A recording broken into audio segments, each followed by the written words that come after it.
$100,000. Martin is not identifying Every newscast you've ever watched was created in large part by people you never see. Two of those are the photographer and the producer. The photographer shoots video to grab your eye. The producer puts words to it to grab your ear.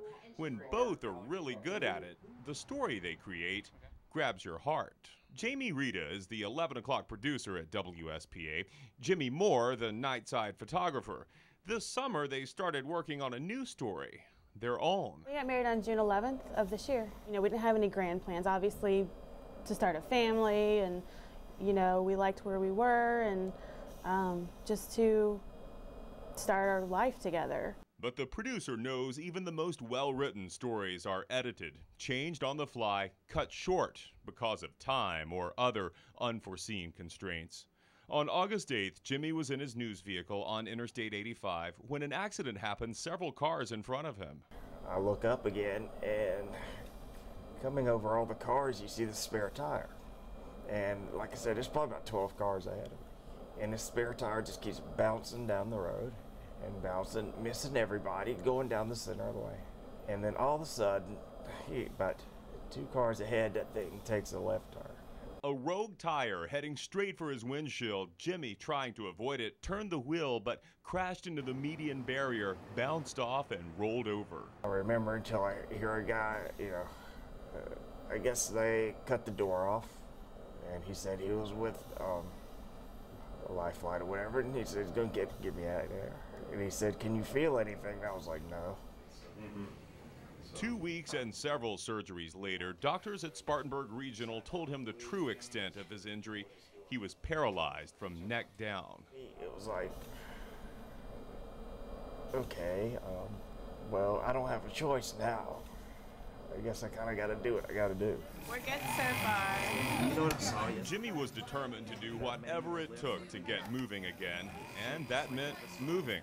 The Shepherd Center in Atlanta is the premier rehab hospital for spine and brain injuries in the Southeast. Here, the prescription is simple: work hard. They call it boot camp for a reason. After 2 months of rigorous therapy, Jimmy can turn his head and shrug his shoulders. His goal is to be able to move his hands again within a year. His worst-case scenario? The worst-case scenario is what I am now, which I don't consider worse. Jamie asked me the question once if I would have rather I've come to this be with a brain injury, but still have all my functions, or be like I am now. And I would just soon be like I am now because I can still communicate. And he's communicating in new ways. For making it back. Voice-activated technology allows him to write and make phone calls. His mouth has become his hands. He grips a stylus with his teeth to update his Facebook status. He operates his power chair by puffing on a tube, and he's gotten pretty good at navigating the hallways. He handles everything that's thrown at him with such an awesome attitude. I mean, the challenges that he gets every day, and believe me when I tell you, it's a new challenge every day. And Jamie is there for every challenge. The young bride who not so long ago walked down the aisle beside her groom now walks for him, whether it's putting him in his chair in the morning, deep breath in and call, or cleaning out his tracheotomy tube. Right now, I can't think of anything else I'd rather be doing than taking care of Jimmy and being by his side. There's a side of Jamie now that you love and appreciate even more, a side that I probably would have never seen had it not been for this accident. But truth be told, it's a side of Jamie Jimmy would prefer to have never needed to see. When we got married, we had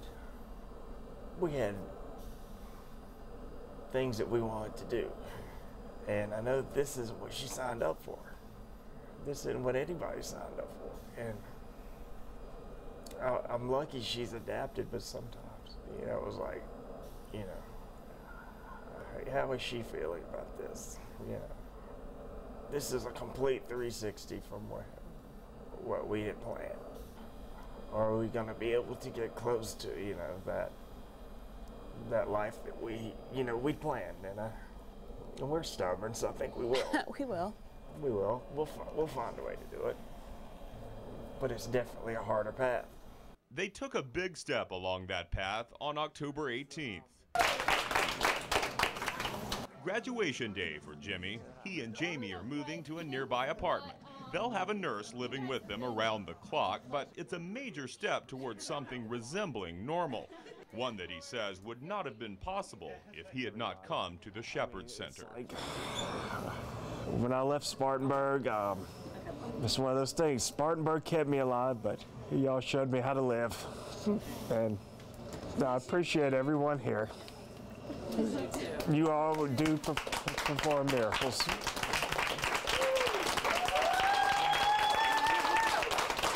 Jimmy says he misses his job as a news photographer. You all